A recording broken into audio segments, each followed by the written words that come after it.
Good evening guys. Yun. Para sa mga kalalakihan, okay, basta pumapayag na inuutos-utusan lang kayo ng mga asawa nyo, yung papa-under.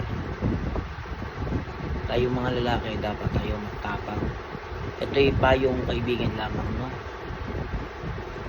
Hindi tayo dapat pag inutusan sunod agad. Tayo yung mga lalaki dapat silang sumusunod. Sayang ang pag-uwi ito, sayang ang tato, tayo'y sunod-sunuran lang. Tayo mga lalaki dapat tayo matatigas.